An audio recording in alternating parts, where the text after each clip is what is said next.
குதிரைவாலி அரிசியில் பொங்கல் செய்ய போகிறோம். எப்படி செய்யலான்னு பார்க்கலாம் வாங்க. அதுக்கு ஃபஸ்ட்டு இந்த டம்ளரால் 2 டம்ளர் குதிரைவாலி அரிசி எடுத்திருக்கேன். இதால் 1 டம்ளர் பாசிப்பயிறு எடுத்திருக்கேன். ரெண்டுத்தையும் கழுவிட்டு எப்படி செய்யலான்னு பார்க்கலாம் வாங்க. ரெண்டுத்தையும் சேர்த்து நல்லா வாஷ் பண்ணி எடுத்துகிட்டு வந்துட்டோம்.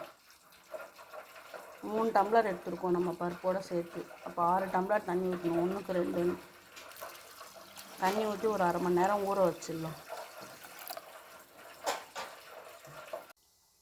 குக்கரை மூடி அடுப்பில் வச்சு ஒரு 2 விசில் விட்டுக்கலாம். பொங்கல் தாளிக்கு தேவையானது என்னென்னு பார்க்கலாம் வாங்க. இஞ்சி ஒரு துண்டு சின்ன சின்னதாக கட் பண்ணி வச்சுருக்கேன். கருவேப்பிலை 2 கொத்து, மிளகு 1-2 பொடி பண்ணி வச்சுருக்கேன். அப்போ தான் பொறுக்கி போட்டு சாப்பிட மாட்டாங்க. 1 ஸ்பூன் ஜீரகம், தேவையானாக்கா வேணால் முந்திரி பருப்பு போட்டுக்கலாம்.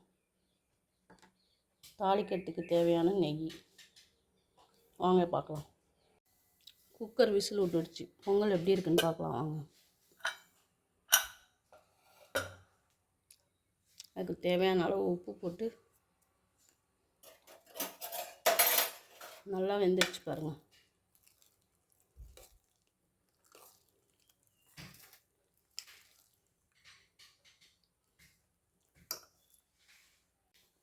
தாளிப்பு கம்பு வச்சு அதில் நெய் ஊற்றி அடுப்பை பற்ற வச்சிடணும்.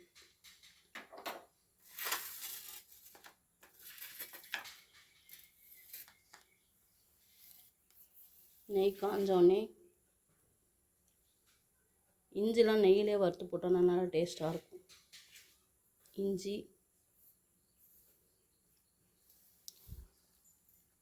வச்சுருக்கிற முந்திரி பருப்பு எடுத்து அதில் கொட்டணும்.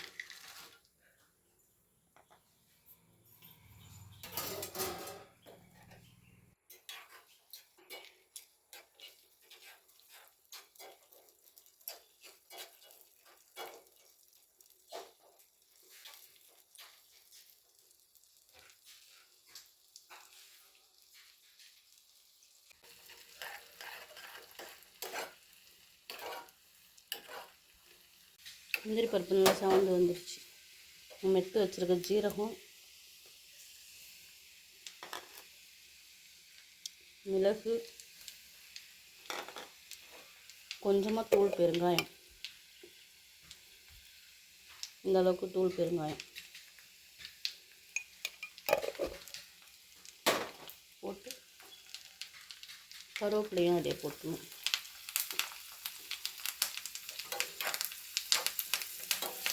அடுப்பு ஆஃப் பண்ணிடலாம்.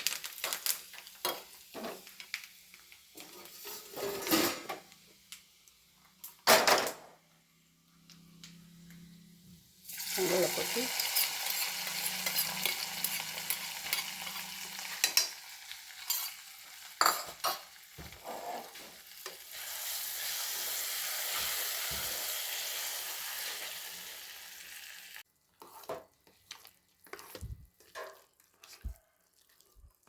தாளிக்கிறதுக்கு நெய் தான் போடணும் இல்லை, தேங்காய் எண்ணெயும் சேர்த்துக்கலாம். நம்ம பாதி தேங்காய் எண்ணெய் பாதி நெய் போட்டுக்கிட்டு தாளிச்சிக்கலாம். சுட சுட குதிரைவாலி அரிசி பொங்கல் தேங்காய் சட்னி வாங்க சாப்பிட்லாம். சுட சுட பொங்கல் தேங்காய் சட்னி வாங்க சாப்பிட்லாம்.